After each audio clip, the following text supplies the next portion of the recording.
Ngayong araw nga guys ay ating pupuntahan ng sikat na pansiteria sa Santiago City na kung tawagin ay Kuya Jade Pansiteria and Sisig Hub.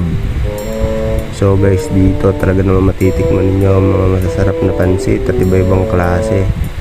Ito ay dinarayo nga talaga dito sa Santiago City at sa ibang lugar na rin dahil sa sarap ng kanilang mga tinda. Kaya ano pang hinihintay nyo? Halina at sumama kayo ay magpunta.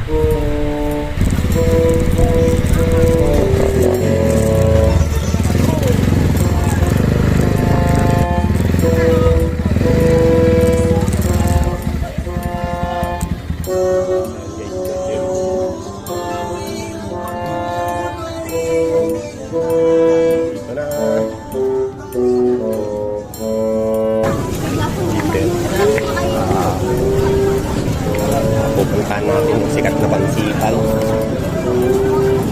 So ito, Sisig Hub. Boss.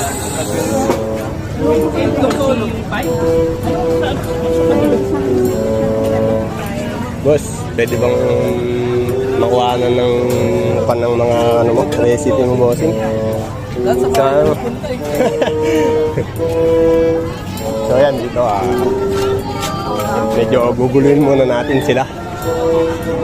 So ayan. Ano boss? Pwede bang isama ko kayo sa vlog ko, mga bossing? So ayan, ito yung, anong tawag dito boss? Anong tawag dito? Saan? Dito, Lomi ba? Lomi. Dito ay? Saan? Ito. Malabon. Eh boss. Ano boss? Napagod ka mga van ride. Ito boss, anong tawag dito sa pansit ito? Magkano ang per order? 45. Dito boss? Ganun din. Ay hindi, 75. 75 per order. Dito, anong tawag dito? Malabon. Ito ay?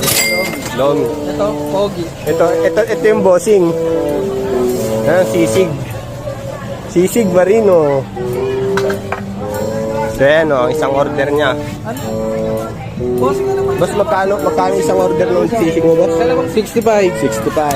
Oh, sulit na sulit. 100 na lang. Oh, solid. Yung walang kanin.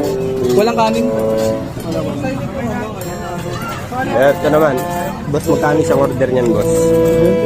25. Panalong panalo. Diba? Busog ka na dyan.